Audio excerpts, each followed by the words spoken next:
thank you for the invitation, Mr. Guarnieri, and thank you, Mr. Hovind, for taking time out from your divinical studies to share your latest thoughts with us. I'm not here to defend the theory of evolution. I'm here to present a little bit of the evidence that supports the theory. It is supported by an overwhelming number of scientists, contrary to what Mr. Guarnieri has already asserted. Now, I'm going to talk on fossils and I'm going to talk on genetics. I want to talk on fossils for the first 15 minutes because I believe they're the key to the subject. If there were no fossils at all, I'm not sure we would be here today. I'm sure that it would have taken Darwin a good bit longer to figure out a theory of evolution. Imagine that creatures happened to just vaporize when they died, so they left no traces at all. That's just a property of life, and we're aware of it. We know that we don't expect fossils, but still, there's an absence of evidence from the past that's disturbing. Well, that's not the case. Creatures don't vaporize when they die, and they often leave imprints which get covered up and are maintained over long periods of time. Now, you may not know or guess how many fossils have been discovered in the last 150, 200 years, but there are well over 100 billion fossils that have been discovered. There is one fossil field in which it's estimated there's 80 billion vertebrate fossils alone. There are tens of millions of fossils that have been cataloged, described, dug up, and deposited in museums and similar institutions around the world, and they've been studied. Whatever else you want to say about evolutionists, they haven't been lazy, they've been doing their work. Now, what does this huge fossil record tell us? It tells us several important things. First of all, it tells us that 99.9% of all species are extinct. That is, the fossil record largely consists of creatures that are not existing today, that have no counterpart today, but are different kinds of creatures, dinosaurs, for example. Okay, so for every one species today, there were 1,000 that went extinct. Furthermore, the fossil record, you know, I'm wondering if this thing is causing the feedback here. Oh, okay.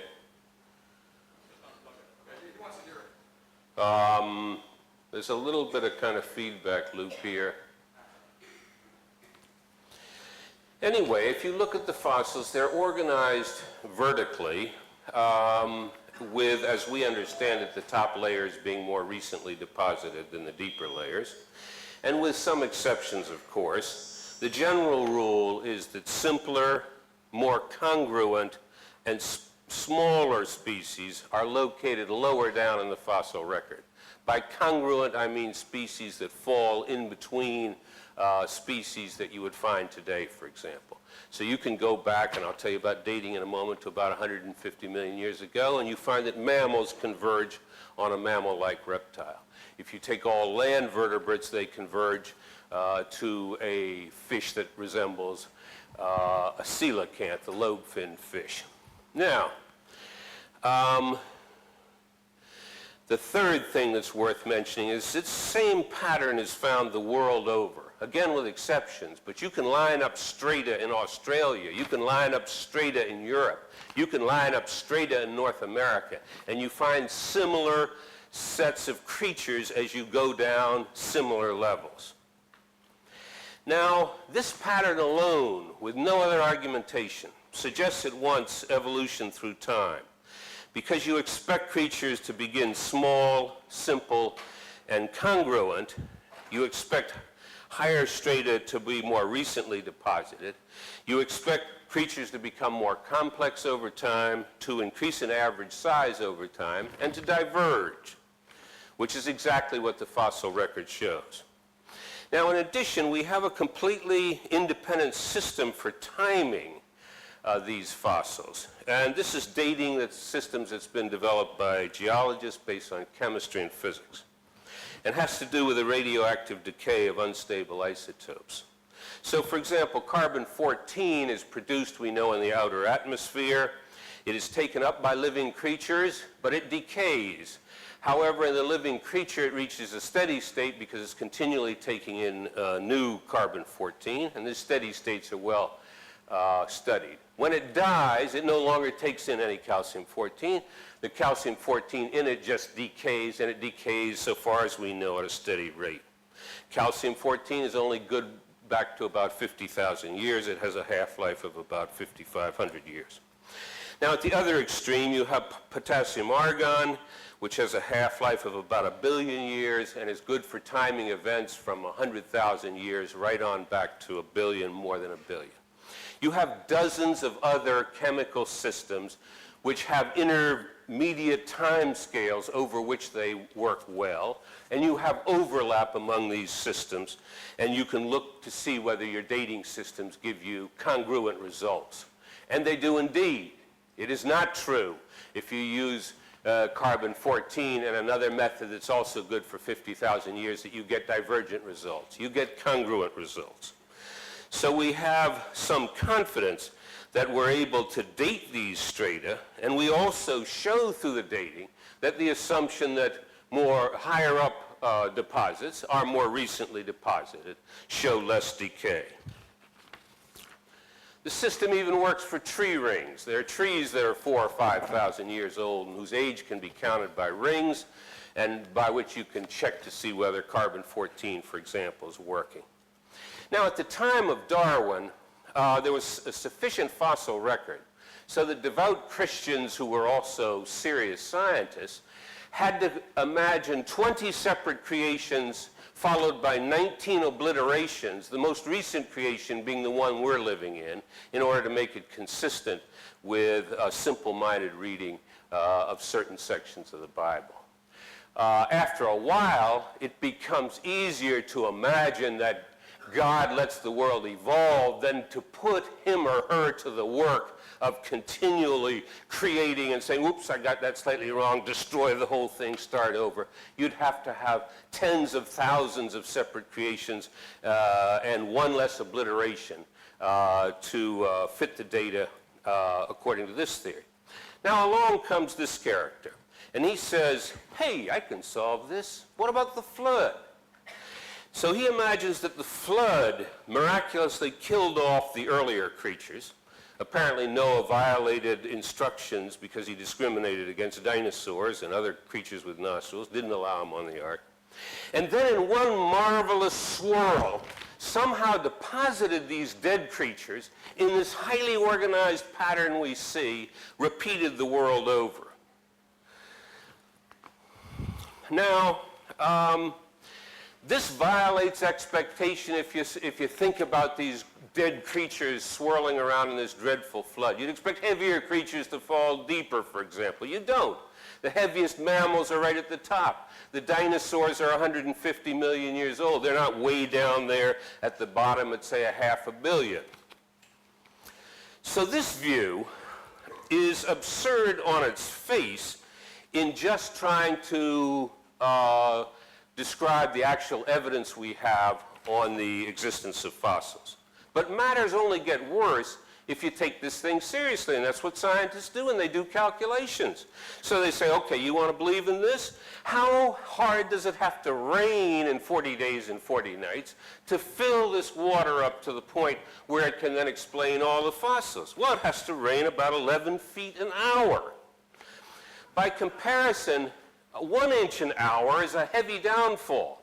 1 inch an hour for 24 hours causes hills to give way. But you're talking about a rainfall that's 2 inches a minute. It's a rainfall you've never seen and can't even imagine. You'd walk out and splat. You'd be on the ground from that amount of water falling down. Matters get only worse. I didn't know before preparing for this debate, or whatever it is, that when it rains, heat is released. And someone sat down and done the calculation. Well, if you have this monstrous level of rain occurring, you have an enormous release of heat. And the calculation is that the resulting water is roughly between 2,000 and 6,000 degrees. A boiling cauldron of water produced by this vision of Noah's flood, killing off marine fish, freshwater fish, all kinds of vegetation beneath and so on. And yet somehow magically 6,000 years ago, the water all managed to evaporate back down to our placid level of existence right now. Now there are big absurdities and there are small ones. A small absurdity has to do with fossil footprints. I've seen hominid fossil footprints in Olduvai Gorge dated to 3 million years ago, look human, but they're smaller. I've seen dinosaur footprints. I've seen bird footprints. How on earth are all these creatures able to leave footprints with this massive rain coming down, scouring whole hills down to nothing, but magically leaving fossil footprints? Then you've got other problems. The fossil records show that recent creatures in the fossil record just below the top are located where the current ones are. So you find marsupial fossils in Australia. Now how do you assemble these creatures? Noah sends word, I need 2 lions from the Serengeti, male and female. I need 2 kangaroos from Australia. And don't exhaust yourself on the trip here, by the way, because you've got a hell of a trip back. You're going to be walking on mud hundreds of feet deep just to get back to where you belong. And matters are worse still. What about disease? Almost all human diseases have to live inside humans. There are some, like malaria, that have a mosquito intermediate host, but the rest go just human to human. So those 10 humans on Noah's Ark have got to have between them all the human diseases.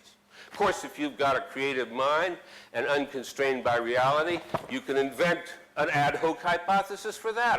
The diseases came from other creatures, but they left no remnants back in those other creatures. Our diseases do not resemble closely the diseases of other creatures, and the same argument that applies to us applies to every one of the other species on the Ark too.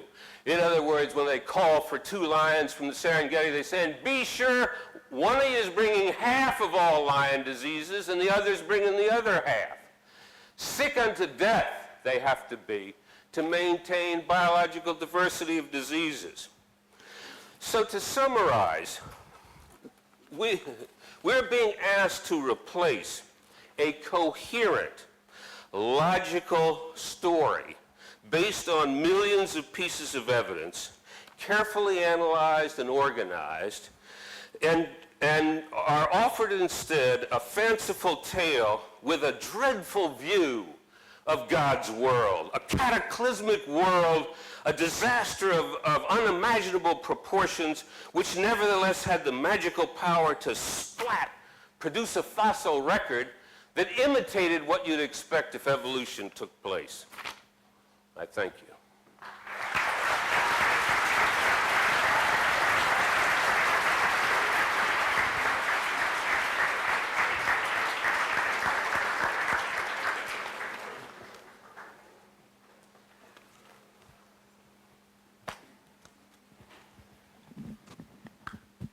All right, well, thank you. It is an honor to be here, and I appreciate Dr. Trivers coming. It is extremely difficult to find professors willing to defend the evolution theory.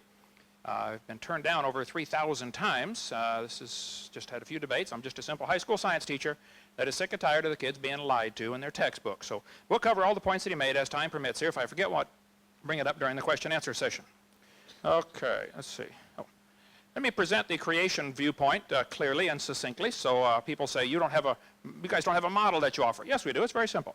God created everything about 6,000 years ago in 6 literal 24-hour days. This is the only possible way that I can see to explain what are called symbiosis relationships, where thousands of animals require certain plants or certain plants require certain animals. For instance, in the termite's gut, there's a little critter that lives in there that cannot live outside the termite. The termite cannot live without that little critter in there. Which one evolved first? And how did it live for millions of years without the other one? That is only one of literally billions of examples that can be found in nature that are best explained by a simultaneous creation just in a few short days. Then I believe there was a worldwide flood about 4,400 years ago that completely destroyed this planet. I think that's the only logical way to explain the fossils. There's a phenomena that takes place during floods called a cavitation, and another one called liquefaction. We can get into a bit more of that later. If you shake up a jar of dirt with water in, it'll automatically settle into layers for you.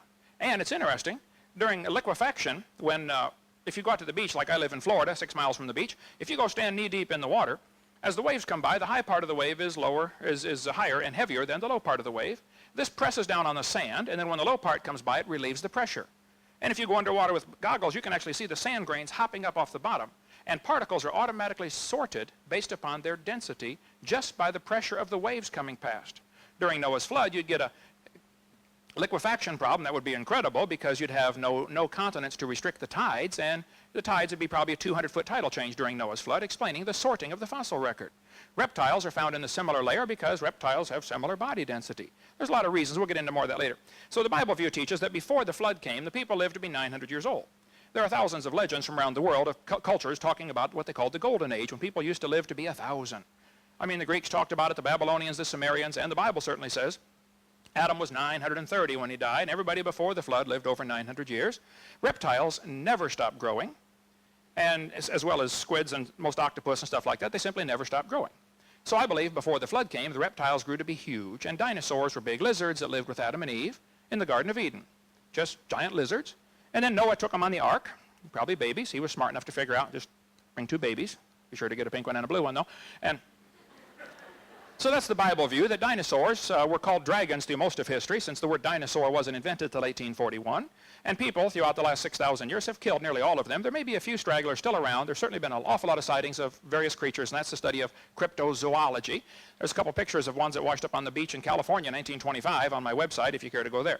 So science means knowledge, to know.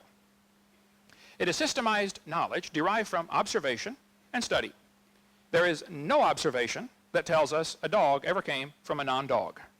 Now, if you'd like to believe that, that's perfectly fine, but that is not science. Evolution, whatever it is not science. It is a religious worldview that people choose to believe in, and that's perfectly fine. You can believe whatever you want. But I, for one, am sick and tired of them taking our tax dollars to teach this religion in our school system. That's my take on it.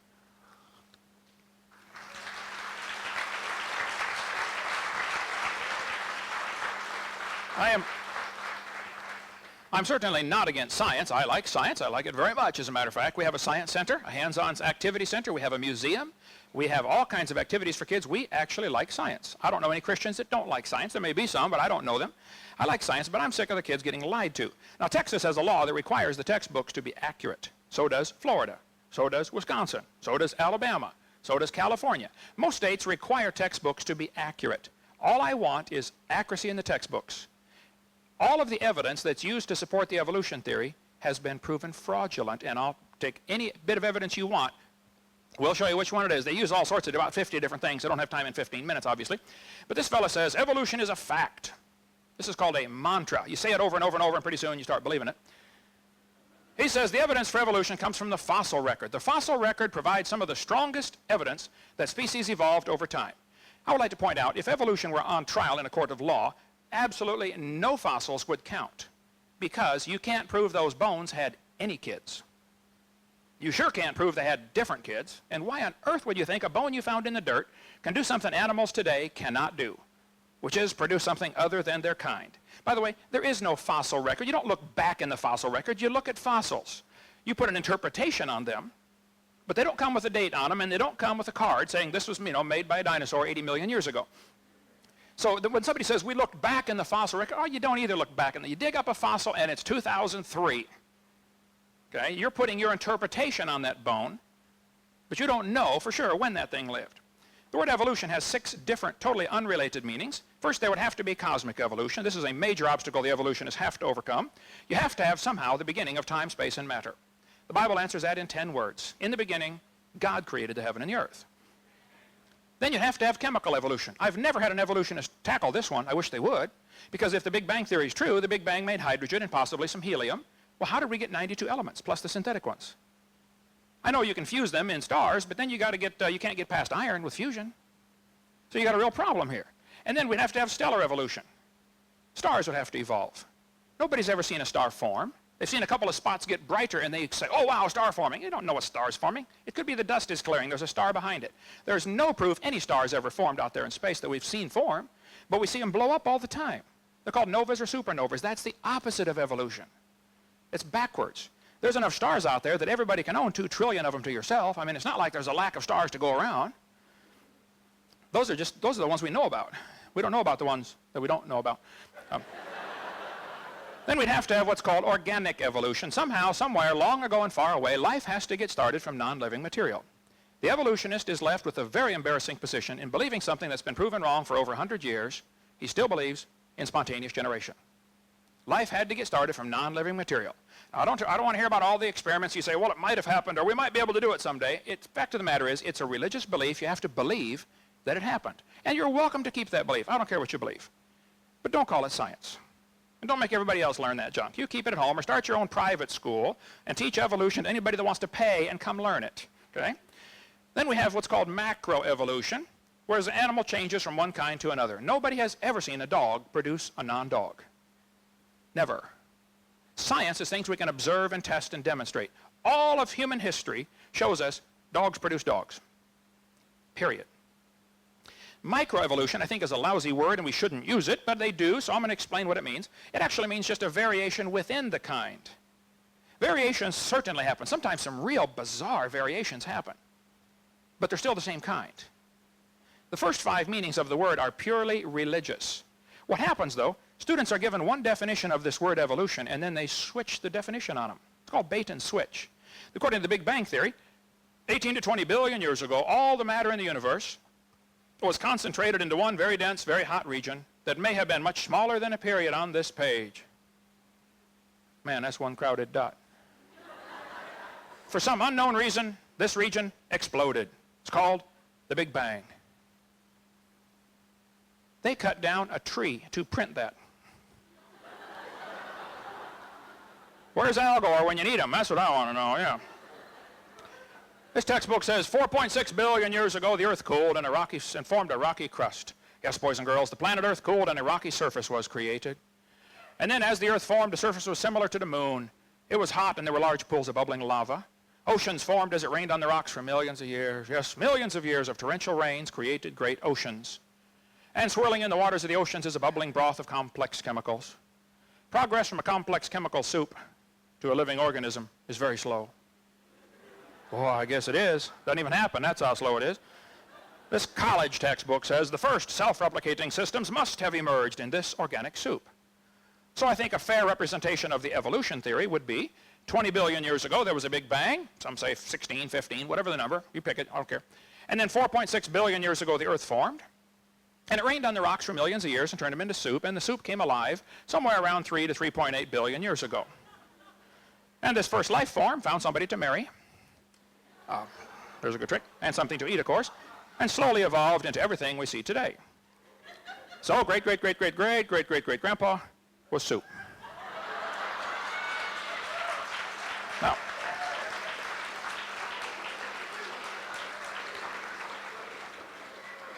I spoke at a college in Boston one time, and they said I can speak to the college if their professors can ask me any questions they want, because they wanted to show the students how dumb the Christians really were. I said I would be honored to come for that. And so I got my charts out and told them what I believe. 6,000 years ago, God made everything. 4,400 years ago, big flood. And then I told them what they believe. 20 billion years ago, Big Bang. 4.6 billion years, Earth cooled down, et cetera, and we all came from soup. One professor said, Hovind, he said, there are 200 to 300 varieties of dogs in the world today. Do you mean to tell me that all those dogs came from 2 dogs on Noah's Ark? You expect me to believe that? I said, sir, would you look at what you're teaching your students? You're teaching your students that all the dogs in the world came from a rock.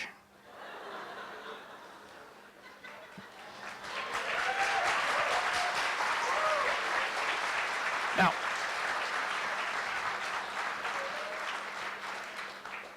I spoke at one university, and afterwards this lady came up to me, and boy, she was angry. She said, tonight you said we believe we came from a rock. We do not believe that. I said, ma'am, calm down. You're going to blow a gasket here, man. I said, ma'am, do you believe in evolution? She said, yes, I do. I'm a professor here at the university. I said, okay, then where did we come from? She said, we came from a macromolecule. I said, and where did that come from? She said, from the oceans, from the prebiotic soup. I said, and where did that come from? She said, well, it rained on the rocks for millions of years. It was so cool. You could see it was slowly dawning on her I do believe I come from a rock, don't I? Yeah, you certainly do, okay? Anyway, so that's what their theory teaches. 20 billion years ago, Big Bang. Cosmic, chemical, and stellar evolution would have to take place in the first, X number of billion years. And then we'd have to have organic evolution somewhere, somehow, long ago and far away. Life had to start from non-living material. This has been proven wrong for years. Francisco Redi, Louis Pasteur, come on, you guys are in the 14th century if you believe that. And then you'd have to have macroevolution where an animal changes to a different kind of animal. And finally, the only one that is scientific is what we call micro, or simply variations. That one is science. The first 5 are religious. Going just from micro to macro would take a giant leap of faith and logic. Okay? That's a fantasy based upon imagination. You got the other 4 stages too, by the way. This textbook says evolution is change over time. Now watch how they change the definition on the kids. Evolution, in other words, there is no doubt that living things have changed over time. Oh, now they jump down to living things. What happened to the first 4? You're just going to skip them and assume that they're part of science? They very much want to skip them. Then they say, evolution can be defined as a change in species over time. Well, now they're down to what I believe in. I believe species can change, but I believe the changes are limited. See, this is a lie, folks. That's not really what they mean by evolution. They want to suck the kids into believing in evolution by showing them an example of a little variation and then say, see, that proves the whole theory. Oh, it does not. It doesn't prove a thing. It proves dogs produce dogs, sometimes big, sometimes little, but dogs. All the evidence they give for evolution has been proven wrong years ago. Here's a textbook. Evidence from fossils. That's sheer baloney. No fossil counts. You don't know that that bone had any kids. Try that in a court of law, and a freshman law student will tear you apart on that one. Okay? Evidence from structure, molecular biology, evidence from development. Everything they do has been proven wrong. There's no scientific evidence to support this theory except things that have been proven wrong years ago. Now, if real evidence for the theory exists, then please show me. But don't keep spreading lies as if you've got some evidence for your theory. There isn't any. Evolution is based on 2 faulty assumptions. Number 1, they assume mutations will make something new and better. That's never been observed. Secondly, they assume natural selection makes it survive. See, in order for evolution to work, one animal has to evolve a little better than the rest. Now, what must happen to the rest of them to make this work? They got to die. Evolution's a religion of death, not a religion of life. According to evolution, death brought man into the world. According to the Bible, man brought death into the world. Totally opposite. Somebody's wrong, folks. Seriously wrong. This textbook talks about mutations. And it says mutations are the original source of variation in populations. I agree. Probably all the roses in the world today had a common ancestor. Rose. Mutations do not produce evolution. Nearly all scientists agree with that. They just simply don't produce evolution. Here's a mutated bull. It's got 5 legs. There's no new information added. Here's a short-legged sheep. That's a mutant. No new information is added. He lost some information. And he's the first one the wolf is going to catch. There's a 2-headed turtle. That's mutant. It's not ninja, but it's mutant, okay? Now, he's going to freeze first winter. Nobody makes a double-neck turtleneck sweater. They don't. Okay. Scrambling up letters from the word Christmas will get you all sorts of different words, but you will never get Xerox out of Christmas. The letters aren't available. And scrambling up an existing gene code, which is what a mutation does not give you some new, improved information. It doesn't do it. This textbook shows the kids a 4-winged fly. And it says normal fruit flies have 2 wings. This mutant has 4, and by the way, it cannot fly. It says this rare mutation, like most mutations, is harmful. Now watch this. Beneficial mutations are the raw material for natural selection. Well, excuse me, why didn't they show us a beneficial mutation? Why did they show us a bad one and tell us about the good ones? Show me a good one. There's never been one. One professor said, oh, there's a good mutation. People in Africa that get sickle cell anemia cannot get malaria. I said, that's brilliant, sir. That's like saying if you cut off your legs, you can't get athlete's foot, you know? That's just brilliant.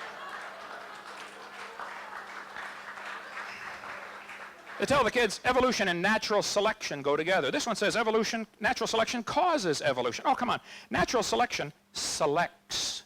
It doesn't create anything. Here's the world's smallest horse. Pretty tiny, useless, doesn't bark. I mean, what good is it, you know? Natural selection does not create. How people got this crazy idea that natural selection is a creative force, I don't know, but it's not. It doesn't create a thing. It just simply selects. It's a quality control. And if we had time, we'd get into a lot more of that. Quality control does not change the car to an airplane if you select all the bad cars.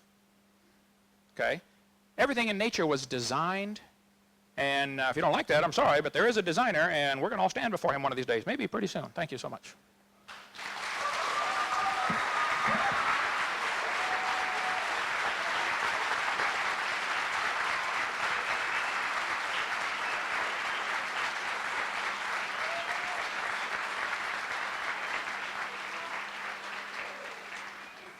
Trivers comes, we'll be circulating a clipboard. If we have your contact information, we send you more information about upcoming events. That's the whole purpose of it. So that'll be coming around, okay? Let's start that around, guys. Okay, Dr. Trivers.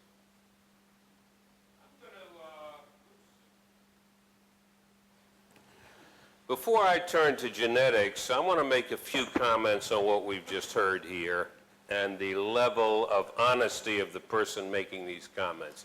Because this is someone who feels free to call other people liars and to use the word lie about a whole set of people and a whole set of activities. Yet he has some vulnerability on exactly that subject. Let's just deal with trivia first of all. Symbiosis requires simultaneous creation. That's nonsense. We have many numerous studies of symbioses beginning and in some cases symbioses breaking down, and you don't have to imagine simultaneously everything's in place in order to get it to evolve. That's an elementary error that's been around in some forms for over 100 years.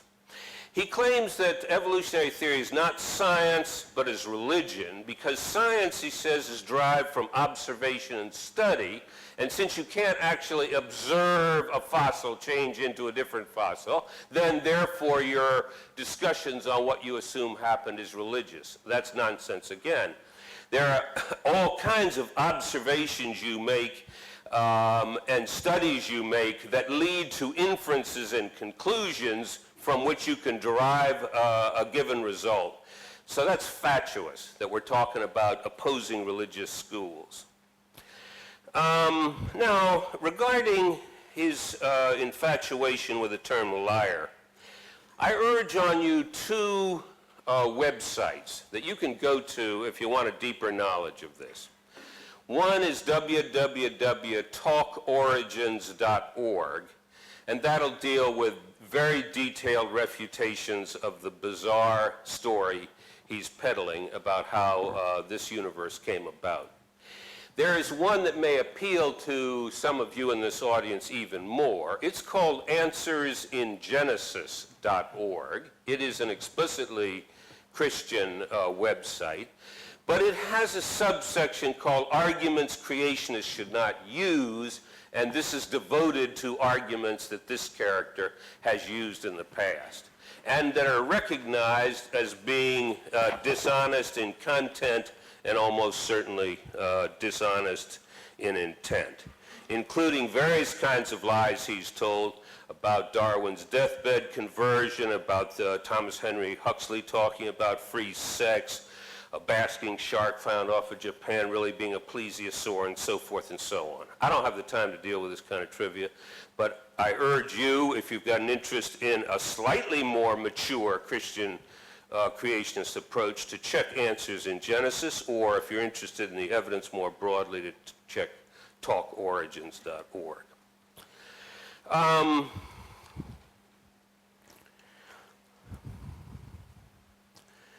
All evidence has been proven fraudulent. Everything has been disproven. Nonsense. This is spontaneous generation, he claims. Again, nonsense. Spontaneous generation was a notion that you could get a frog appearing out of nowhere. Mutations never make things better. Now that's a lie. We have many examples of mutations that are beneficial, including, for that matter, the mutation that in heterozygous form, that's where you have one of them and you don't have the other, provides you with protection from malaria. A mutation that is disproportionately present in African American people derived from an area that was high in malaria.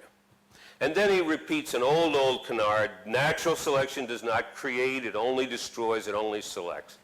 Natural selection is a continual selective process, but it moves the frequency distribution of genes beyond the distribution that existed when it started, and it can create brand new creations relatively quickly that have never existed before.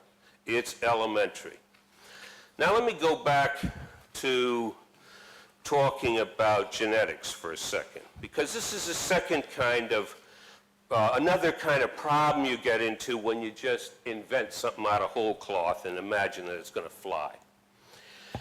If you've got an ark full of 2 of each kind and only maybe 10 human beings, we know for sure they're going to have to practice inbreeding for a number of generations.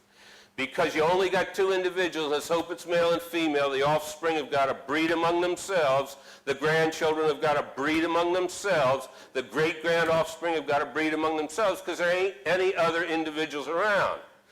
We know, and it's an elementary calculation, that it takes about 7 generations to wipe out all genetic variability.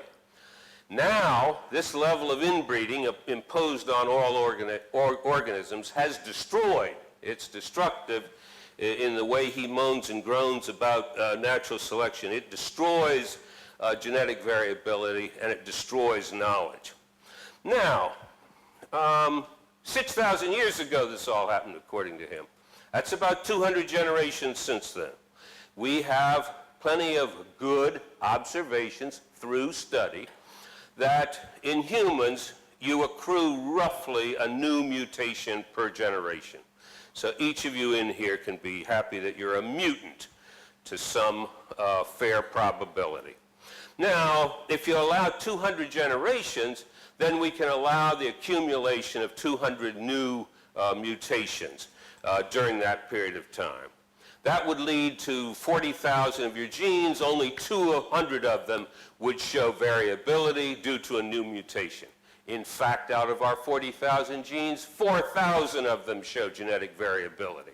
How can you generate this consistent with his hypothesis? Well, again, you'd have to invent some ad hoc hypothesis. You'd have to say, well, for reasons unknown to us and without any evidence for it whatsoever and inconsistent with everything we know about current life, there was a rain of mutations that struck not just humans, but struck all other creatures as well. And then you think, oh, well, I've gotten myself out of that. Yes, I've got to imagine another absurdity, but fine, I'm out of the immediate bind.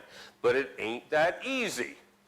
Because if the individuals are accruing mutations rapidly over this short period of time, they all trace back to the ancestral group 6,000 years ago. So as we like to say, everything comes back as spokes on a wheel instead of trees where some individuals are more related to others and some groups are more related to others, some share more variance with some individuals than others.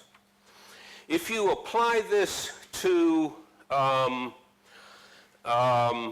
there's a worse problem still, which I'll go over in 2 minutes' time.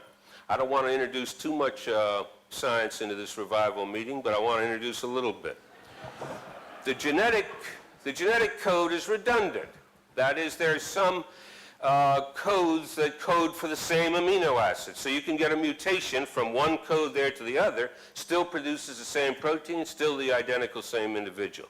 We don't think natural selection acts on those genes or acts extremely weakly because it produces the same individual. Now those change over time due to random processes, and these have been studied in some depth in the lab, and they fit logic. And they start to diverge from each other solely because of random factors. Some individuals breed, some don't, and so some variants, which are coding for the same thing, become more frequent and others less frequent. They evolve by a random walk. Well, the interesting thing about random walks is that they tell time, because the longer the time for the walk, the further apart 2 originally identical molecules are going to become at these synonymous sites. Now, 2 things can be concluded from a world of data on these synonymous sites. First of all, they provide a congruent system of dating, which is congruent with the strata and the phylogeny. That's a very curious fact that didn't get explained by his fantasy about sorting by size during the flood.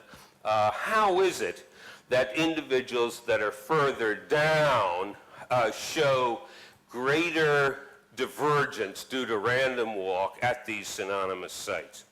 And the second thing that's interesting about these data is if you are given an anchor point, that is one point in time in the past whose actual time you know, not relative time, but like it's, you dated from the methods I was telling you, geological clocks, you say it's 200 million years. Then you can use all of the data on synonymous sites since then to give exact times to the splits of other species. And you can check them both against the geological record and against the timing. And once again, it's congruent. I'm thinking of forming an organization called Liars for Jesus. I'm willing to lie for my Lord. That's right. I'm willing to lie for Jesus. I'm willing to pillory people whose work I do not study or understand. I'm willing to make a fraudulent challenge, my $250,000 challenge. I'm willing to make just flat assertions about what's known or what isn't known in a vast scientific enterprise that's occupied the serious attention of serious people, over hundreds of thousands of them, up to 1 million scientists working on this over the years. And I hope Mr. Hovind will be honorary president of the organization, that maybe I can find a role in it for Mr. Guarneri as well. I just want to end by saying that one of the most disturbing aspects of this and a sense of the orientation of many of you is that I regard the religion that's being pushed as being almost as bad as the anti-science. I think he's giving you a double bad deal. He ain't giving you no science, and he's misrepresenting that. And the religion he's selling you, to me, is infantile. It's arrogant and blasphemous to tell God how creation occurred, how God created this earth. How dare he? And reducing God to an anthropocentric midget, the organism that created this vast universe, is just this trivial creature running things for the benefit of humans and a particular group of humans right now. I think it's pathetic. Jesus warned against those who would come in his name as false prophets, who would come crying in his name, and he said, beware of them. Judge them by their fruits, he said. And what are the fruits of this man's work? Misrepresentation, lies, and an absurd fantasy of a flood based on a hellish vision of what the Creator is really like. Thank you.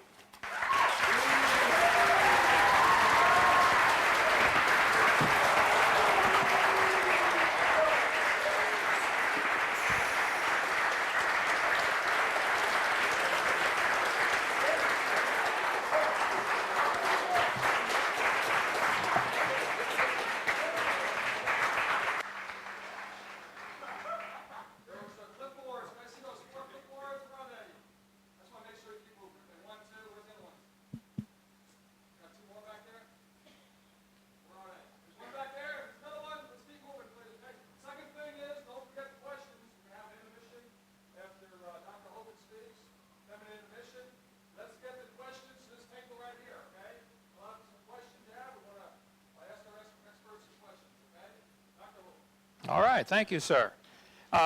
Well, I stick by my guns. I'll try to answer as many questions as I can in a moment, but the evidence that is used to support the evolution theory is indeed lies and has been proven wrong. For example, your textbook will tell you that the appendix is vestigial. You don't need it anymore. That's a lie, been proven wrong years ago. The appendix is part of your immune system. If your appendix is taken out, you can still live. There's no question about that. You can live without both your legs and both your arms and both your eyes also. It doesn't prove you don't need it. The appendix, well, I got the wrong remote. Here's the problem. The appendix is part of the immune system. Anybody that studies biology or anatomy should understand that. See, there we go. You take your appendix out, you got a better chance of getting quite a few diseases. Sometimes that's the best option, but the appendix is not vestigial. That should not be used as evidence for evolution. This textbook says the whale has a vestigial pelvis. Many organisms retain traces of their evolutionary history. For example, the whale retains pelvic and leg bones as useless vestiges. The National Center for Science Education in Berkeley, this little storefront building, says that Bossy evolved to blowhole. This is how whales evolved, according to the National Center, whose whole purpose is to keep creation out of schools, to defend the teaching of evolution against sectarian attack. This was started by Andrew Carnegie with a grant because he loved the evolution theory and gave a bunch of money to support the evolution theory in schools. This textbook again says the whale has a pelvis, right here. The whales have a pelvis, vestigial pelvis, that serve no purpose. Whales have hind limb bones that have no function, this textbook says. Just imagine whales walking around, it's true. These are the bones they're talking about right there. These little bones are supposed to let us imagine that the whale used to walk around. Now, this one says the whale's pelvis has no apparent function. The whale's pelvis is evidence of its evolution from four-legged land-dwelling mammals. Now, this is simply a lie. Those bones are part of the whale's reproductive system. The male and female whales have different bones there. Whales are pretty big, and that's part of the reproductive system. It has nothing to do with walking on land and never did. Okay? Here's a 15.5-foot python snake skin I have in my museum. You can see if you look down near the anterior end, it has little tiny claws right there. One here and one here, attached to a little tiny bone that goes up inside the snake's body. Now, the textbook says rudimentary hind legs of a python snake are supposed to be evidence for evolution. Those are not rudimentary hind legs. Those are used in mating. The snake can't talk. He can't say scoot over, honey, and he doesn't have any arms, okay? This has nothing to do with a snake walking on land. They're so desperate for evidence for evolution that this becomes evidence for evolution, and it's not. Don't tell that to the kids. This one says humans have a tailbone that is of no apparent use, and this is part of the evidence for evolution. The vestigial tailbone in humans is homologous to the functional tail in other primates. Thus, vestigial structures can be viewed as evidence for evolution. I tell people, look, if you think the tailbone is vestigial, I will pay to have yours removed. There are 9 little muscles that attach to the tailbone without which you cannot perform some valuable functions. I won't tell you what they all are, but trust me, you need that tailbone. This guy says the coccyx at the small bone at the end of the human vertebral column, it has no present function and is thought to be the remainder of bones that once occupied the long tail of a tree-living ancestor. That is simply a lie, folks. It is not true. Why do we allow the kids teachers to teach that stuff? I don't know. Let me get to a few of the, what happened here? Oh, here we go. A few of the rebuttal thing here. Let's see. Oh, went too far. Here we go. No, wrong one. There, some points made. He said evolution is supported by an overwhelming number of scientists. The majority opinion means nothing in any argument, okay? The majority opinion can think the world's flat and can think that, if you take your blood out, you get better, and the majority for 2,000 years thought big rocks fall faster than little rocks, and it's not true. They thought the planets go around the Earth, and that's not true. Fossils are the key subject. There's a huge number of fossils have been found. I agree, but none proving evolution. Fossils exist in the present. You can put an interpretation on them if you want, which is what happens with the evolution theory. 99% of the species are extinct. I don't know if that figure is correct or not. That depends on how you want to look at it, but still, that's the opposite of evolution. Extinction is the opposite of what you need. You need lots of new ones coming on. They're not organized, by the way, clearly, like as we can see later. Simpler creatures are lower in the fossil record. That's simply not true. All sorts of animals are found in all sorts of layers. Okay? There's quite a mixing of the fossil record. Carbon dating is good for 50,000 years. Well, carbon dating is fatally flawed. We covered that for an hour on video number 7. He said some of the people in Darwin's time said there were 20 separate creations. Darwin did indeed properly argue against a false teaching that was going around in his day. I don't teach that. This is a straw man, okay? I don't know any creationists today that teach that. There were some people in Darwin's time who said if there are 20 kinds of birds, then God must have made 20 kinds of birds. 20 kinds of finches, or 14, whatever it was. Darwin was correct to try to refute that particular false teaching. But nobody's taught that for over 100 years. So to bring this up now is a straw man, okay? It's not being taught. I never have taught that.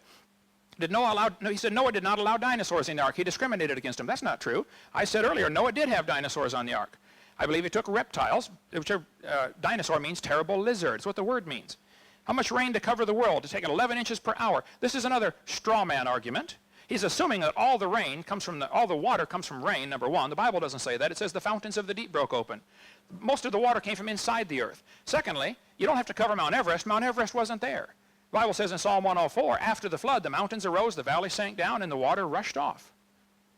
I don't know how much rain there was, but it didn't have to get, he set up a whole straw man and say, well, take 11 inches per hour, and that will produce X number of thousand calories and all that kind of stuff, the 2 to 6,000 degrees, and it would cook everything.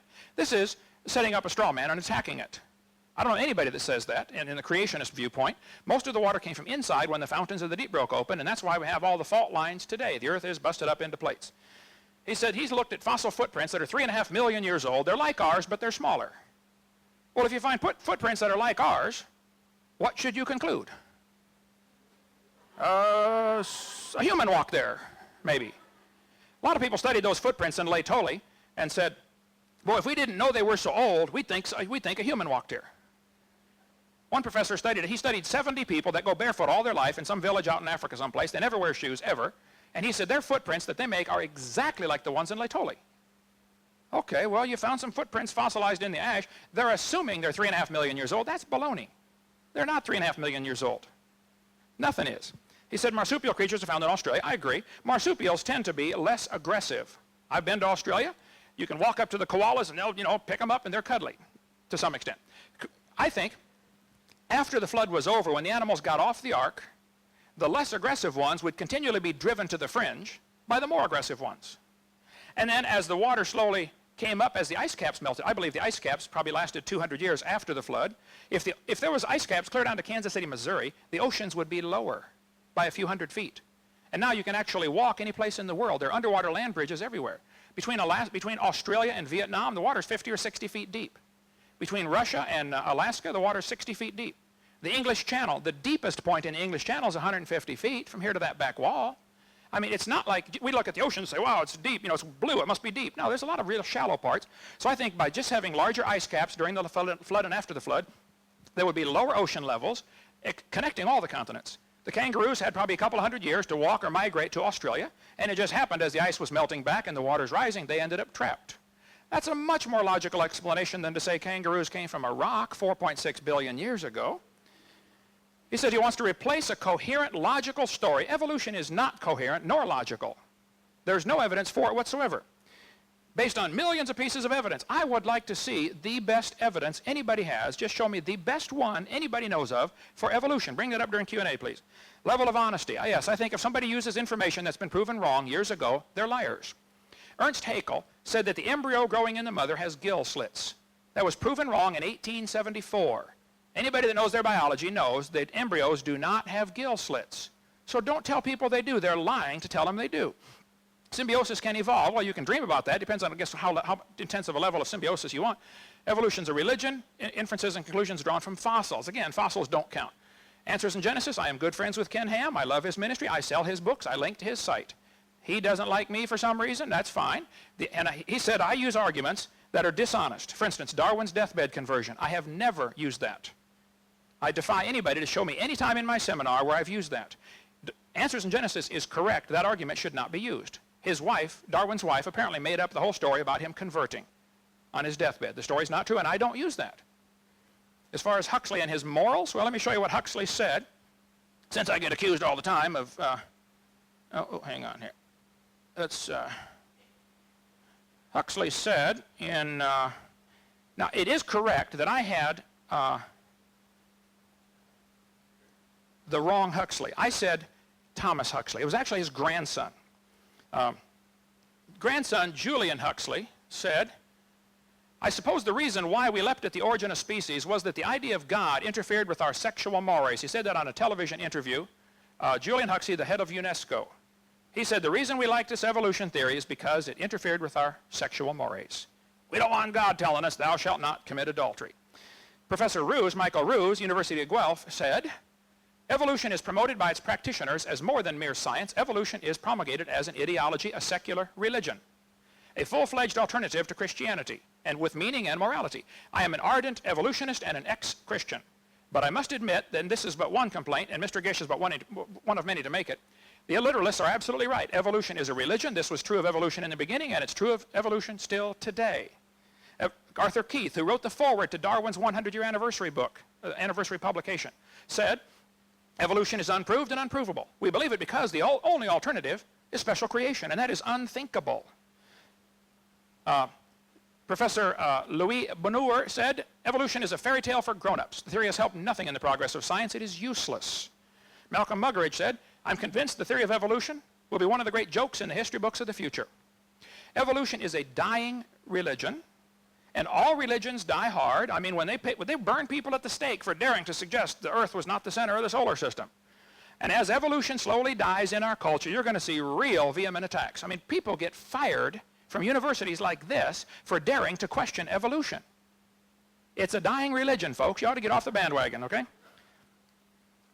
Scientists who go about claiming evolution as a fact of life are great con men. The story they are telling is the greatest hoax ever. In explaining evolution, we do not have one iota of fact. Fred Hoyle, famous astronomer from Europe, said the only way life could have come into existence is because some superintelligence having created it. Well, we could talk for hours on this one. Let me get back to where we were if we got a few seconds left here. Okay.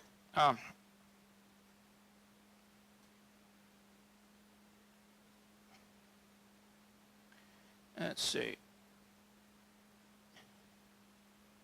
And get to where we were.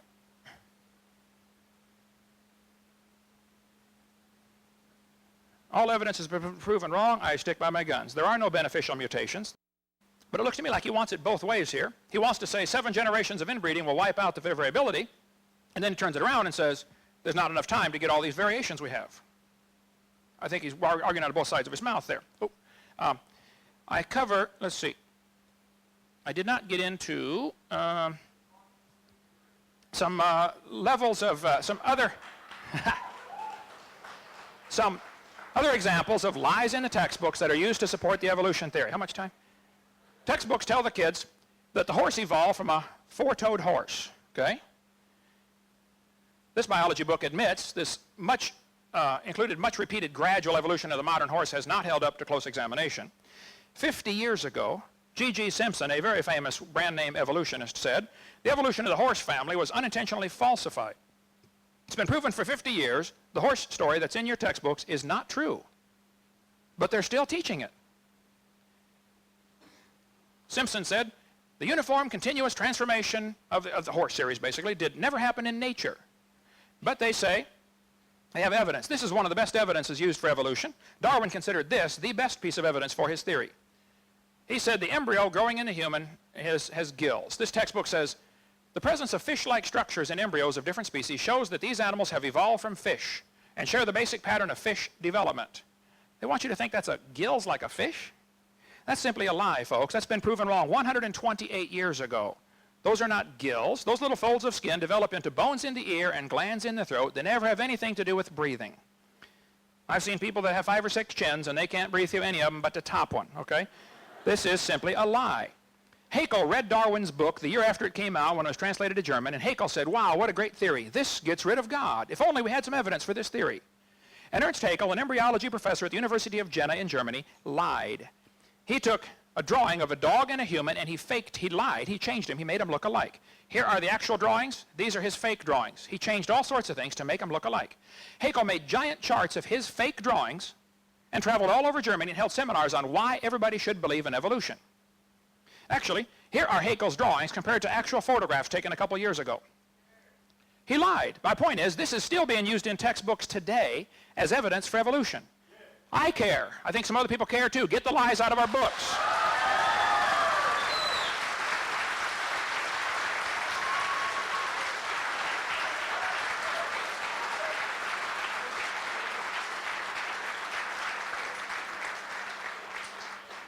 My point is, if you have some evidence for evolution, then show me. But don't lie to the kids. Don't tell them the embryo. Officer, if you can keep it in line, please, okay? I don't want to have to waste my time. We'll be glad to take questions, okay? But grow up a little bit, wait your turn, okay? This is simply a lie, but it's used in textbooks all over the world. It was proven wrong in 1874. Here it is in a 94 textbook. Here's another 94 textbook. Here's Tim Barra still teaching it. Ken Miller still teaching it in a 1998 textbook. I could talk for hours. I debated Ken Miller. Here's a 98 textbook used in Pensacola, Florida, still teaching the same lie. This one says they suggest evolution from a common ancestor because of the presence of gills. This is simply not true. Here's a 2001 textbook used for junior high saying that the similarities provide evidence that these 3 animals evolved from a common ancestor. Now look, that's not true. They don't provide such evidence. But the books teach this over and over and over. It's in books. I've been to 30 countries in all 49 states. It's in books all over the world, folks. They're teaching the same thing. They're saying it's not a human yet. It's a human at conception. Every doctor knows that. They teach it doesn't have gill slits. This is baloney. So if you have evidence for evolution, show me, but don't lie to these kids. Come on. We can go for hours and hours on lies in the textbooks. All I want is very simple. Get the lies out of the books. Then the books will be fine. There's a lot of good science in the books. We're not against science.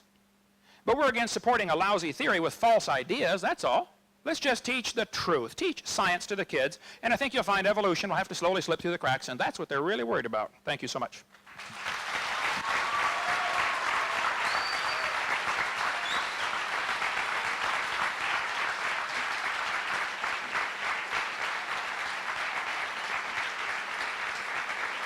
Okay, we have a question and answer time now, and Dr. Trevor is going to receive the first question. He's going to have about 2 minutes. We're not going to hold him real tight to that, but we're about 2 minutes to answer the question, to finish responding, or if you respond sooner, that's fine. And then Dr. Hovind's going to have an opportunity to comment on that, and then we'll go back and forth, and for approximately a half hour for the question and answer period. So I hope your question gets in, but obviously we couldn't get all the questions. There must be like 100 questions there. So, all right. I'm going to get this microphone. Thank you. I'm going to give it the questioners. Our first question will be for Dr. Trivers. Dr. Trivers? How would you explain fossilized clams on top of Mount Everest?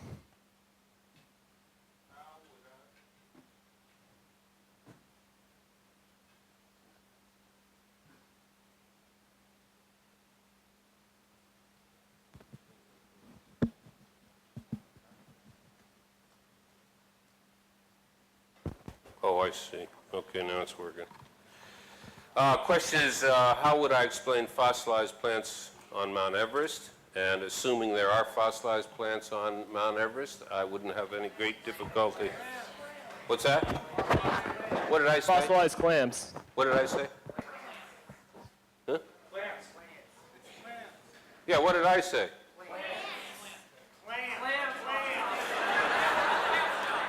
It's clams we're talking about? Oh, okay.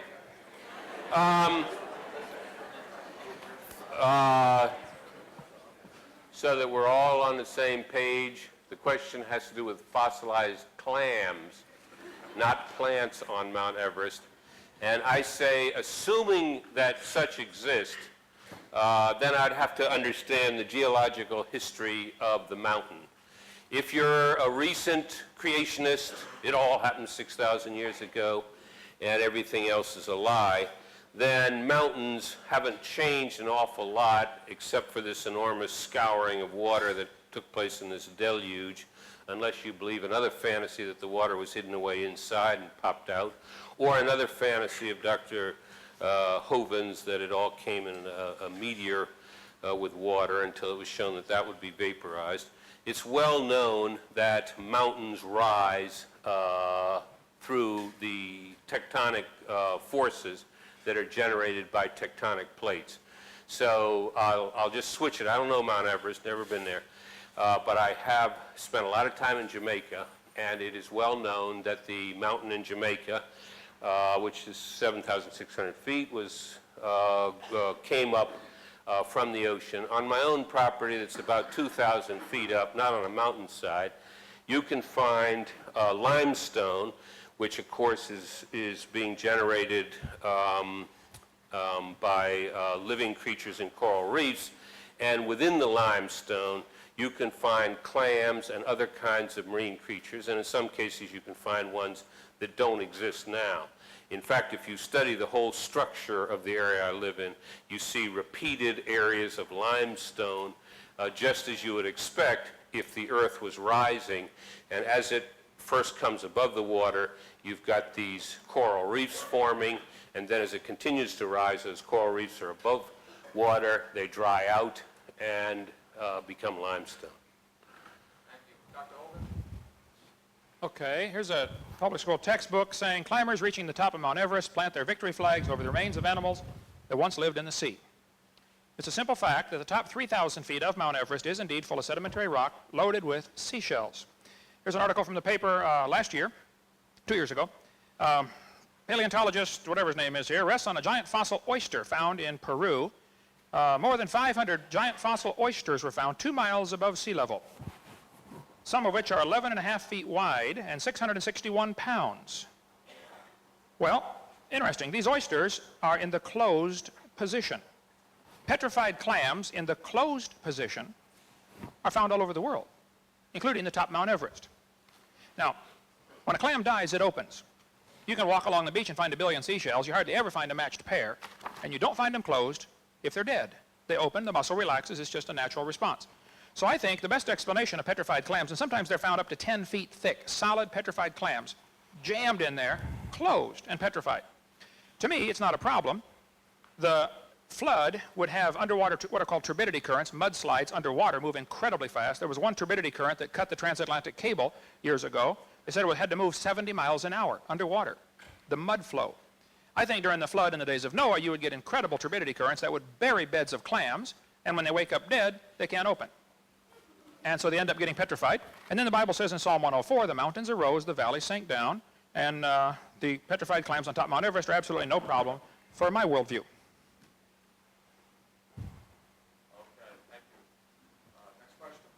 Next question is for Ken Hovind, Dr. Ken Hovind. Please explain the assumptions in carbon-14 dating. I have about, so, who knows, 5,000 or 6,000 or 7,000 slides in my presentation. So it would really help if you ask the questions in the same order that I have the same in the answers, you know. Carbon dating is based on quite a few obvious assumptions. I'll give you a quick analogy. I covered this for an hour on video number 7 if you want to get the good detail. If I asked you to fill a barrel with water, but I had drilled holes in the barrel, while you're filling it, it's leaking. At some point, you're going to reach a stage called equilibrium. You can't fill it past that point unless you speed up the intake or cut down the outgo. The atmosphere is receiving carbon-14. It's actually being manufactured by radiation striking nitrogen, and it's turning it into carbon-14, which is a radioactive isotope, unstable, lasts 5,730 years, according to most scientists. Well, at some point, the Earth's atmosphere would have to reach equilibrium. If you just created a brand new planet Earth, stuck it out there, poof, got it spinning around the sun. Willard Libby did quite a bit of study on this. He invented carbon dating. And they said it would take about 30,000 years for the atmosphere to reach equilibrium. In other words, it's being created and being destroyed simultaneously. So within 30,000 years, the atmosphere would equalize. Then Willard Libby said, well, we know the Earth is millions of years old. Mistake number 1. Therefore, we can ignore the equilibrium problem. Mistake number 2. Earth's atmosphere has still not reached equilibrium. Radiocarbon is forming 28 to 37% faster than it's decaying. Carbon dating is an excellent proof the Earth is less than 30,000 years old, probably much less than 30,000 years old. When you go to date animals to test their age with carbon dating, you get really wild numbers. I don't have time to go through all the other assumptions based on like the rate of burn, etc. But I can just give you a few examples showing you that it doesn't work. Living mollusk shells, carbon dated 2,300 years old. Freshly killed seal, carbon dated 1,300 years old. Shells from living snails, carbon dated 27,000 years old.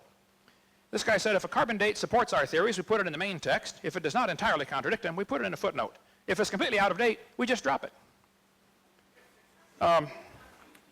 This guy says, no matter how useful it is, the radiocarbon method is still not capable of yielding accurate and reliable results. There are gross discrepancies. Their chronology is uneven and relative, and the accepted dates are actually selected dates. The whole blessed thing is nothing but 13th century alchemy. It all depends upon which funny paper you read. Here's one part of a mammoth, 29,000 years old. Another part's 44,000. Same animal. That's a slow birth. 30 seconds. Well, we could talk here a long time. Geologic column. Okay. The lower leg of a mammoth dated 15,000 years old. The skin was 21,000. It just doesn't work. I'm sorry. It doesn't work. Thank you.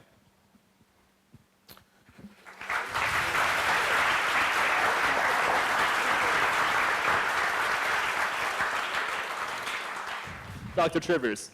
Yes, I'll just simply urge you who are interested in the latest set of lies from A Liar for Jesus, go to www.talkorigins.org, and that'll give you references also to the literature that he's very selectively and in some cases grossly inaccurately referring to. I don't have any more to say about that.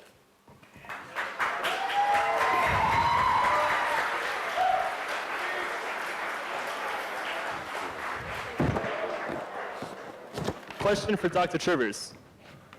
As a scientist myself, I would like to hear evolution's explanation for trees that stick vertically up through many sedimentary layers that evolution says were deposited over millions of years.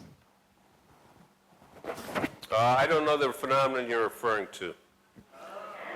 Fossilized. Oh, my Lord. Whoa, my God. He doesn't know a phenomenon, but I'm honest. That's all I got to say. I don't know the phenomenon he's referring to.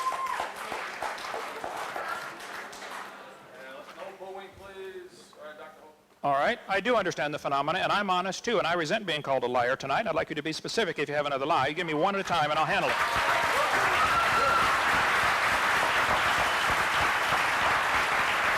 You're a liar when you say no one has found a single beneficial mutation. You're a liar when you're Dr. saying that Rivers? someone with a beneficial mutation has to relate to someone else with a beneficial mutation.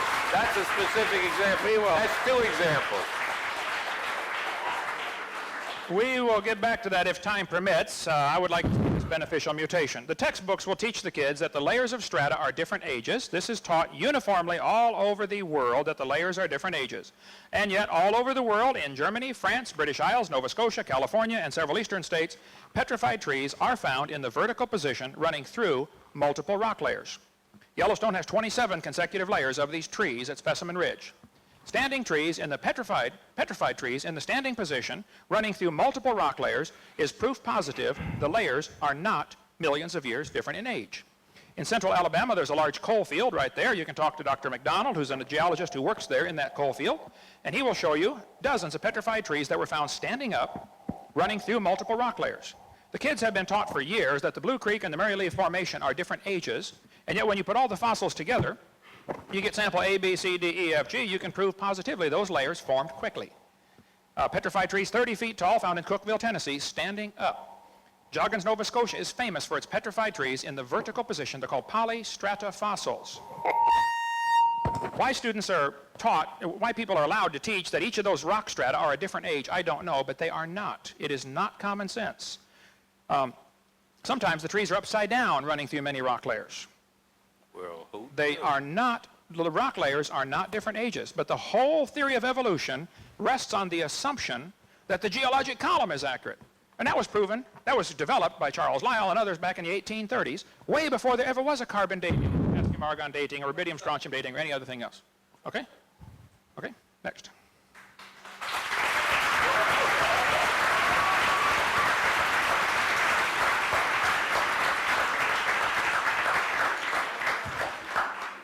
Next question is for Dr. Hovind. The Avimonmus is a bird-like dinosaur that supposedly had feathers. How would you discount this as transitional proof for evolution from reptiles to birds? Okay. The question, did dinosaurs become birds? The Bible says God made the fowl on day 5, he made the reptiles on day 6. Evolution theory is exactly the opposite. Reptiles came first and then birds. This guy says dinosaurs are alive as birds. It's absurd. 99, the USA Today published an article about the missing link was discovered. National Geographic, the missing link, breaking news, we found the proof for evolution. Had a big article about it in November 99. 2 months later, oops, it was a fraud. Some guy in China made this thing and sold it to the Americans for a lot of money. Proven wrong. We could go spend a long time on this one if you'd like, on this. Birds, the descendants of dinosaurs. All you got to do is add a few feathers and say, man, go ahead, it won't hurt too much. Give it a try, okay? There are millions of differences. Alan Fiducia is probably one of the world's experts on birds. He believes in evolution strongly, UNC Chapel Hill. He said, paleontologists tried to turn Archaeopteryx into an earthbound feathered dinosaur, but it's not. It's a bird. It's a perching bird. Archaeopteryx had claws on its wings, and they say that's a missing link. We don't have time to cover all this today, but there's an awful lot of evidence that the one you mentioned here, I think I have stuff on that one too. I have most of the things in here. Archaeopteryx, and none of these can be missing links, fully formed birds are found in rock layers dated by the evolutionists at 130 million years old. How could they evolve from dinosaurs? Dinosaurs lived and died, according to their theory, 65 million years ago. Here's 140 million-year-old birds found, much older than Archaeopteryx. Fossil remains of a bird 142 to 137 million years old, so it could not possibly be a descendant. This guy, Fiducia, says, GeoTimes 96 model, says there are plenty of other reasons to refute the dinosaur-bird connection, says Fiducia. How do you derive birds from a heavy earthbound bipedal reptile that has a deep body, a heavy balancing tail, and 4 shortened limbs? He said, biophysically, it's impossible. Lungs are totally different. Modern birds are found in layers lower than and with the dinosaurs. Scales and feathers attach differently to the body. They come from different genes on the chromosomes. Birds have a 4-chambered heart. Most reptiles have 3. Birds lay a calcium-covered egg. Reptiles lay generally a leather egg. There simply is no fossil evidence of how a reptile changed to a bird. Now, if you want to believe that, you just enjoy yourself, but that's a religion.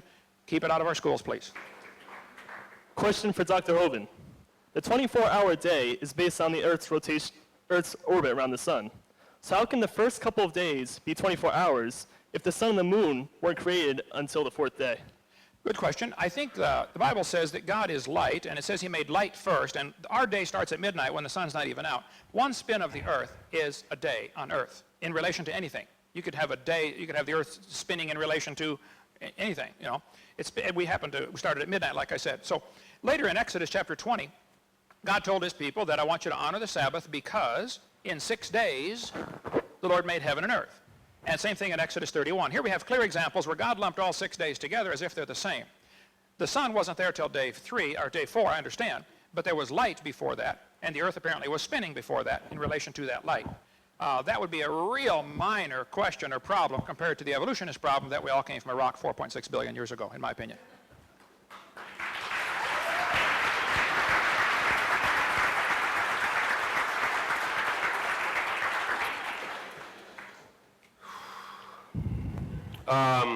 I'll say two things. The answer to that question is too trivial to go into.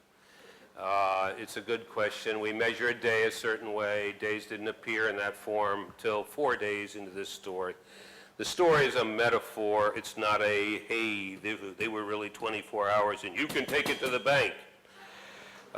If that kind of argumentation satisfies you that, oh, well, there was light and somehow the earth was spinning even before it was created to spin, fine. I don't have anything to say about it. I just want to go back one step. I do not believe that Mr. Hovind knows what a mutation is, because he's now shifted his criterion. Now a mutation is something that suddenly in one jump takes you from this species to a brand new species. That's why he's got to have individuals with 2 mutations matching, because that's the only way Mr. Hovind can imagine 2 new species arriving. Just like everything has to happen in an instant in creation, just like the whole paleontological record has to be wrought in a few months of this horrendous flood he's describing, so his only image, his blinkered image of how you can get a new species from another species is a single event in a single generation. I mean, there are a whole bunch of biology courses which I'm happy to know your children will be taking that'll explain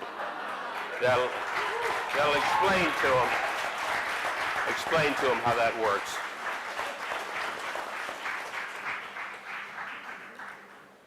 Dr. Hovind? I think that was my response to him. Let's make this the last. Question for Dr. Trivers. Yes, sir. Explain the evolution of a feather. Explain the evolution of a feather. From the scales of reptiles. Well, I just happened to have spent several months working on this problem. How am I supposed to explain the evolution of a feather? Well, it is uncertain how feathers evolved or what their initial function was. It was initially believed they evolved for flight.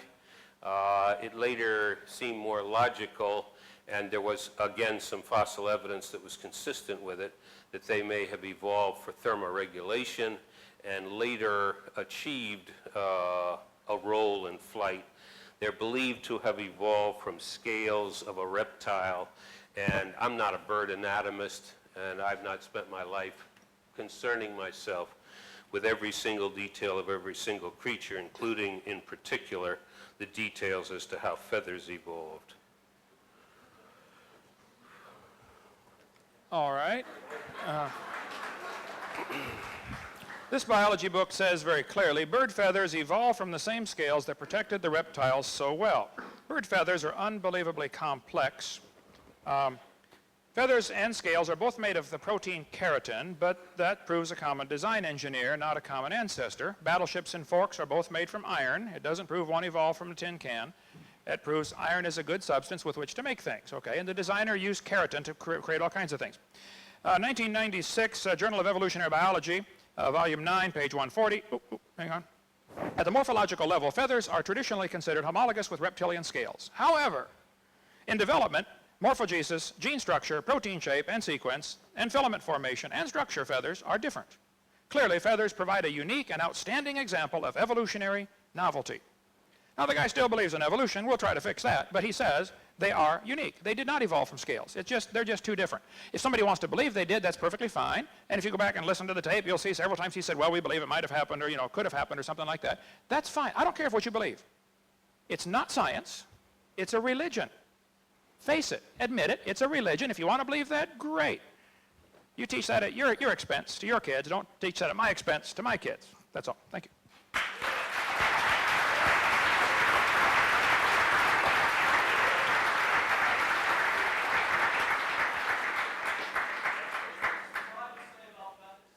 His turn over here. This will be our last question for Dr. Hovind. If creationists believe the universe was created 6,000 years ago, how do you explain the galaxies and stars, which are millions and billions of light years away? I don't know that I can do that in the time allotted. I will certainly try. We cannot tell the distance to stars beyond a few light years. I'll show you the problems with that in a hurry here. I wish we had more time. I cover this in great detail on video number 7. Let me get up to, or if you watch, it's on my website too, a long answer to this. Stephen Hawking said, stars are so far away, all we see is a pinpoint of light. The biggest telescope, looking at the closest star, all you see is a dot. To measure the distance to something you cannot touch, you have to use trigonometry. You have to know 2 angles and a side or 2 sides and an angle. Earth is 8,000 miles in diameter, which is basically 0 compared to star distance. So what they've done to enlarge the triangle is they look at the star in January and look at it in June, and now you have a 93 million mile radius on a circle, which is 8 light minutes. So a 16 light minute diameter. A year has 525,000 minutes in it.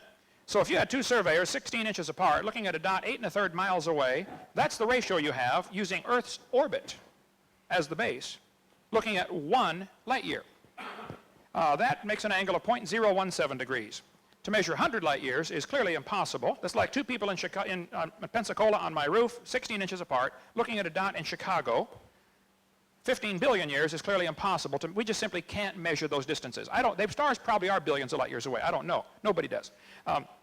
This textbook says you can measure 100 light years. Well, I doubt it, but I'll give them 100. So we don't know the distance to the stars. They could be billions of light years. We also have proven pretty conclusively here in the last 20 years that the speed of light is not a constant.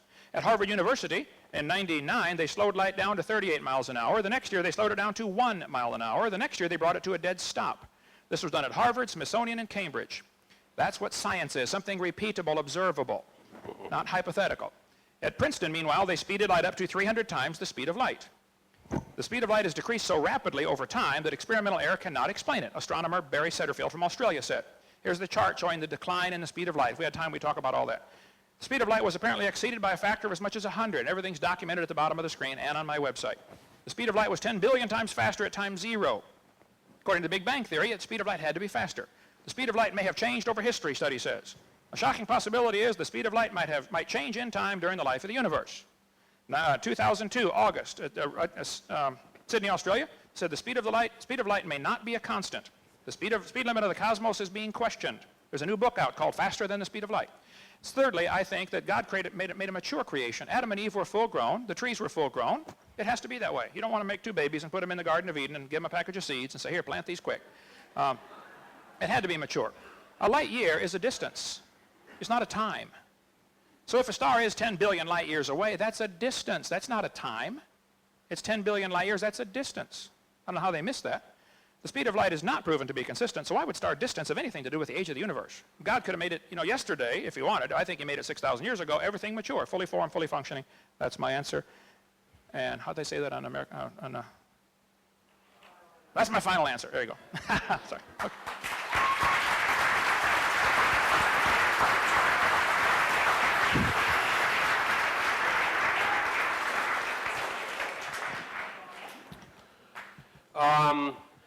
There is no doubt that the speed of light may have changed over cosmological time, and it would be very difficult for us with our present understanding, as I understand it, and I'm strictly an outsider on physics and cosmology, to prove or disprove whether the speed of light has changed over long periods of time.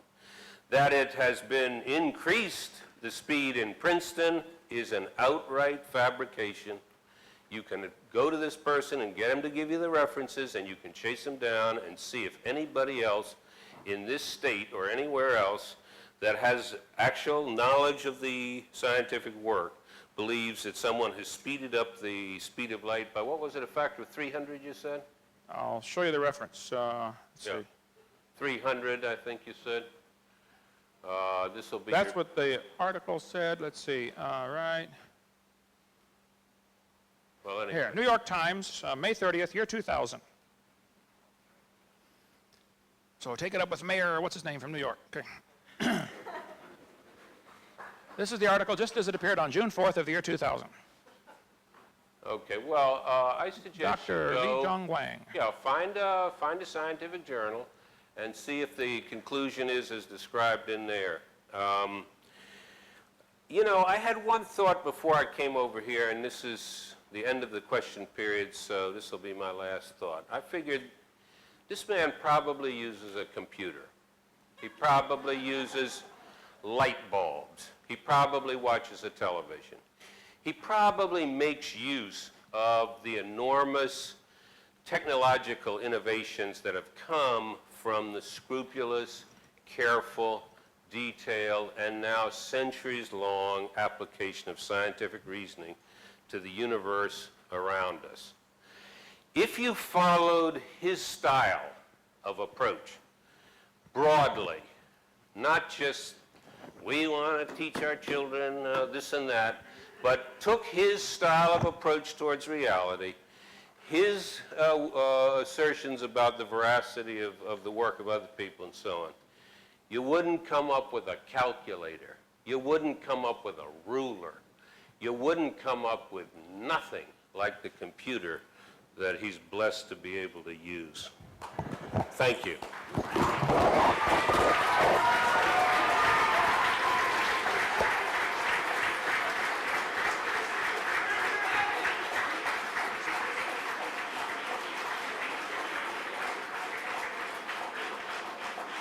Dr. Trivers had an opportunity for some closing comments. Dr. Hovind, some closing comments, please.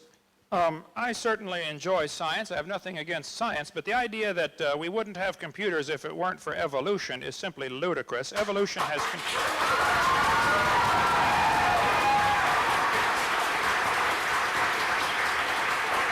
almost, don't use up my time here. Nearly all of the branches of science were started by creationists. It's the evolutionists that came along and like a leech began to suck the blood out of a valuable science over the last 20 years. Nearly all branches of science were started by creationists, not by evolutionists.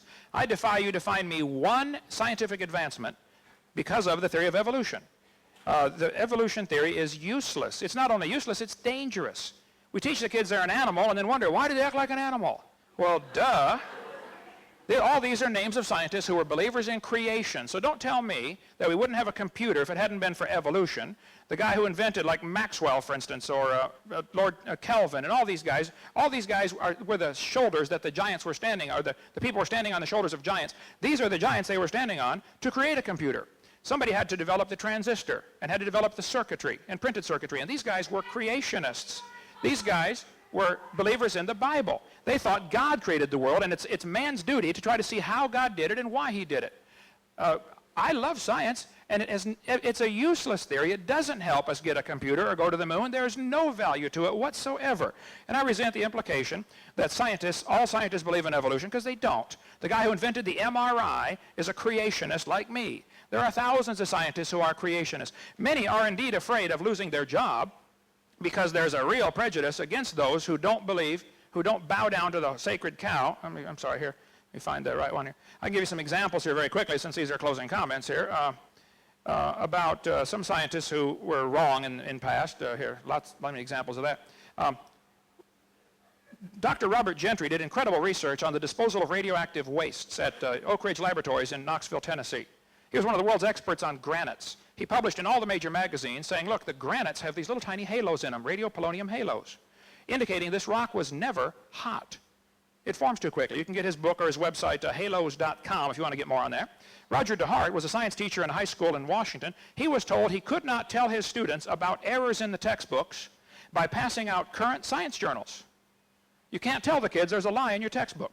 Kevin Haley, biology teacher, Central Oregon Community College, lost his job for simply exposing errors in the textbooks, because that's a threat to the evolutionist. Baylor University fired William Dembski because he advocated there might be an intelligent designer that caused all this. Forrest Mims was a science writer for many years, for many magazines. He was denied a job at Scientific American simply because he was a creationist. Rod Levake in Minnesota was reassigned just because he expressed doubt in Darwin's theory. Teacher Dan Clark in Indiana was told by his superintendent that he could not introduce creationism to his class just simply by showing current science journals, saying, look, folks, it doesn't work. This is the facts. Dean Kenyon at San Francisco State University was the poster boy for evolutionists for years. He wrote all kinds of books about evolution. And then he made the tragic mistake of getting converted, and they fired him. He sued and got his job back, and now he's teaching again, but only because he was a tenured professor. If a professor stood up 20 years ago in the Soviet Union and said, kids, I don't think communism works. Capitalism's a better system, he'd lose his job or his life. We got the same censorship in America for somebody who dares to question the holy sacred cow of evolution. The students at Texas Tech University offered Dr. Denny $900 if he would debate me 4 weeks ago when I was there. He's the one who refuses to give recommendation letters to his students. He wouldn't take $900 to debate me for 2 hours. And yet he'll stand in front of his class where he's got the obvious academic and psychological advantage, but he won't take on a creationist who can answer his questions. Look, I fly all over the world. I'm willing, I do this at my expense. The churches sometimes take an offering. I want to help. You students need to see both sides of this issue. Now, why so many professors are are reluctant to debate this, I don't know. I really appreciate this gentleman coming to do this. I think he's wrong, and I'm going to get him converted, but I'm glad he did it.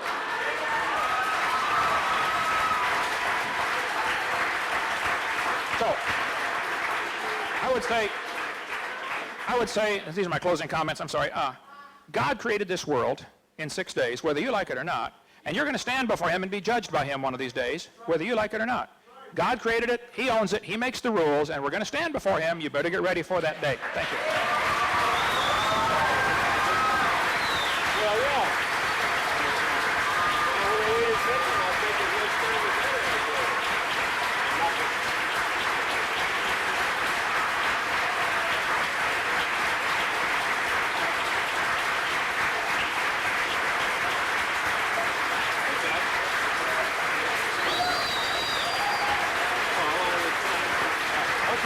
Okay.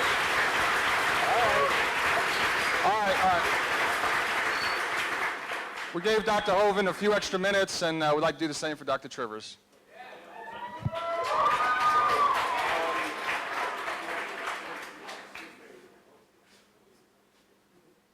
Let's see, I'll just comment on two things here. One is this fantasy he has. Can you not hear me? Okay. Sorry,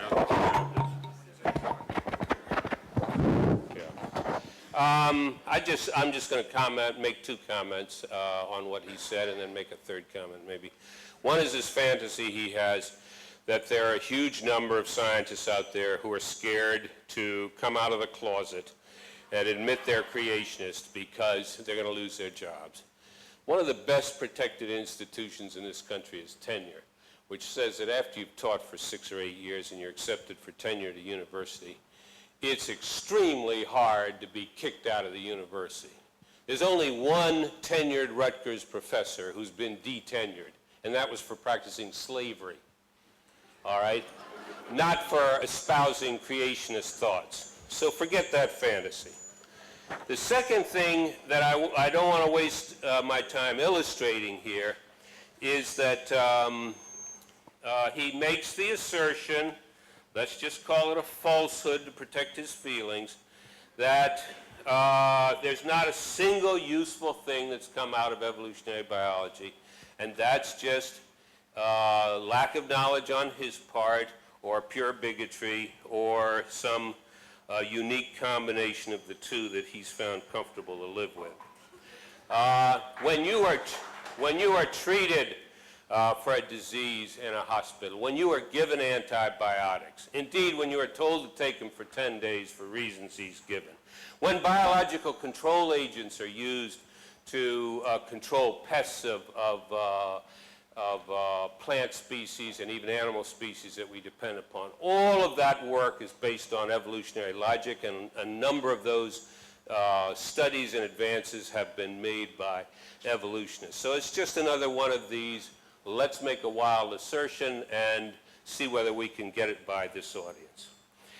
The final thing I'll say is that I've noticed a, let us call it disappointing level of emotional and intellectual development in some parts of the audience, in which it seems that all you need to do to get straight on whether this universe evolved or did not is to cry for the name of Jesus and to, amen, brother, amen, and go back and read the Bible as if every single word was printed in stone, and bypass, yes. But even here, there's biblical scholarship that this kind of organism is not going to give you. And I'll just give you one example from Ecclesiastes. Remember now thy Creator in the days of thy youth, when thy strength waneth not, and you say, I shall have no use for them. Why them? Where's them in there? Well, the original word was not creator. The original word was temple prostitute. And the statement was, remember now thy temple prostitute, because that was the way you gave tithes. That was one of the ways you gave tithes in church back then. When your strength waneth not, and you have not, and when you do not say, I have no use for them, for the temple prostitutes. So if you want to take a kind of infantile approach towards Scripture, where you're not even willing to consider problems of translation and real meaning, well... That's one verse, you know. Yeah. Okay.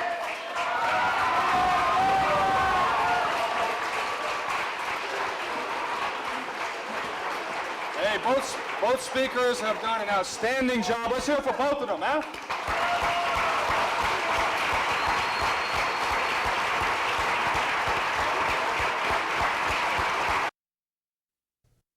We hope you've enjoyed watching this debate on the topic of creation evolution. This is not just an academic subject. If the creation story is right and God created this world, then we better do what God says. And if you're watching this tape and you're not a Christian, God loves you. He wants you to come to heaven, but He hates your sin. He hates my sin. He won't tolerate any sin in heaven. Since He created the world and He designed it and He owns it, He makes the rules. And His rule is no sin in heaven. Well, we're all sinners, which means we all deserve to go to hell, but Jesus Christ, God Himself in the flesh, died on the cross to pay for your sins and my sins. On February 9th, 1969, I prayed and said, Lord, I'm a sinner. Would you please forgive me and save me? And on that day, I got born again into God's family. You can be born again. All you need to do is admit you're a sinner. Admit that you deserve to go to hell. Call upon Jesus Christ to forgive you and save you. He's the only one who can, and He wants to so badly if you'll just ask Him. If you're not sure you're going to heaven, ask the Lord to save you right now. You could just pray a simple prayer like I prayed back in 1969. I just said, Lord, I'm a sinner. Would you please forgive me and save me right now? If you do that, today will be your spiritual birthday. The Bible says you must be born again in John chapter 3. In John chapter 1, it says you get born again, you become a son of God by receiving Him. When you receive Jesus Christ, you receive His gift that He died on the cross for you, and you receive that for your sins. That's the day you get born into God's family. You become God's child. We have lots of material in our ministry designed to help strengthen your faith in the Word of God and help you grow as a Christian. If you'd like to call or write our office, we'd be glad to send you a catalog. You can get on our website and get lots of information. If you'd like to schedule a debate, I'd be honored to come. Just get my itinerary off my website and find out when I will be in your area. And I'll be glad to come speak at a college, speak at a university, speak at a debate, represent the creation side against as many professors as want to get together. We'll take on 10 at a time. That doesn't matter. You see, God's right and evolution is wrong. It's pretty simple. Thank you so much. Please don't hesitate to call us if we can be any help. Do you want to know more about how to combat the godless theory of evolution? Creation Science Evangelism offers 4 great tools that help strengthen the faith of believers and win the lost to Christ. After 15 years of teaching high school science, Dr. Hovind began Creation Science Evangelism in 1989. We are a ministry that is dedicated to providing tools which will help you combat the evolution philosophy that is destroying the faith of millions every year. The first tool Creation Science offers is their powerful, life-changing video series. Over the last 12 years, well over 1 million videotapes of Dr. Hovind's seminar have circled the globe. They are reaping a harvest of souls for the kingdom of Christ, as well as helping restore the faith of many thousands confused by the evolution propaganda to which they've been subjected. These videos are available in English, Russian, French, Spanish, Japanese, and sign language. The Age of the Earth, first of the 7-part series, teaches that God created the universe about 6,000 years ago in 6 literal days. Could this be true? Can it be scientifically proven that the Earth is not billions of years old? This tape gives solid scientific evidence that the Earth is young and that the Bible is scientifically accurate. How did the environment of the original creation differ from ours today? And how would this allow men to live over 900 years? Can Christians have a good explanation for the existence of dinosaurs? Could some dinosaurs still be alive today? These and many more questions are covered in the second and third part of the series. Evolution has permeated public school textbooks with false and fraudulent information. This video exposes nearly 30 lies commonly found in textbooks. Every public school student, teacher, and school board member needs to watch part 4 of this series. Find out if you have been lied to in your textbooks. Discover the terrible difference evolutionary beliefs have made in the past as well as in recent history in our video number 5. Dictators throughout time have used their evolution-based philosophies to rationalize their brutal actions. Learn how evolution propaganda is being used today to prepare people for the New World Order. This is just a taste of all the information the 17-hour seminar series has to offer.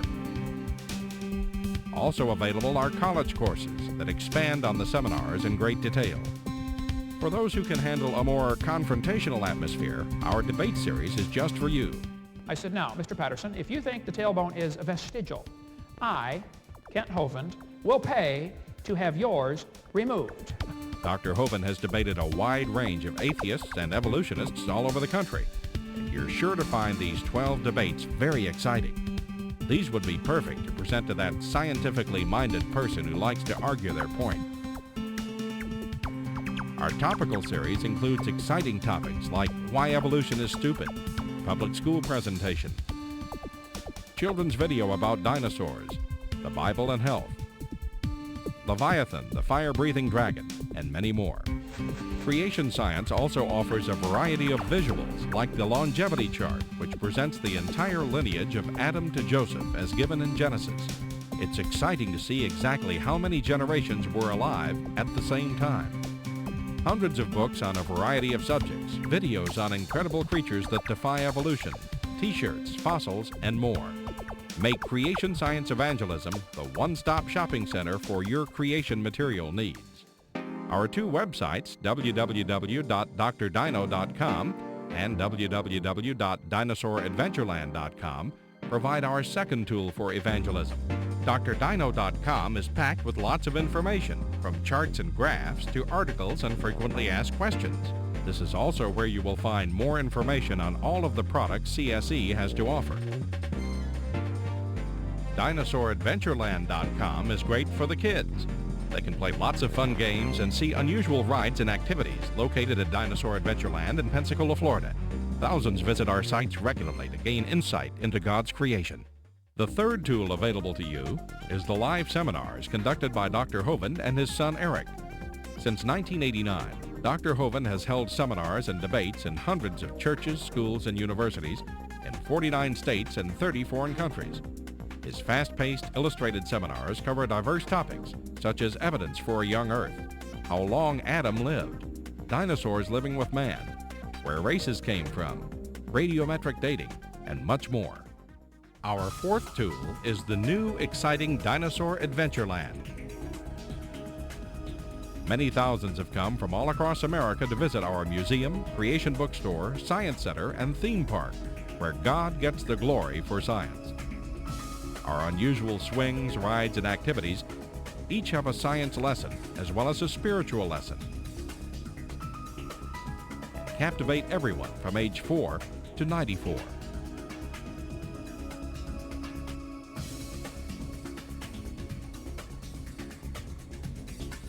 To order material, find out how to schedule a seminar at your church, or get more information about Dinosaur Adventureland, write to us at Creation Science Evangelism, 29 Cummings Road, Pensacola, Florida, 32503. Or call us at 850-479-3466.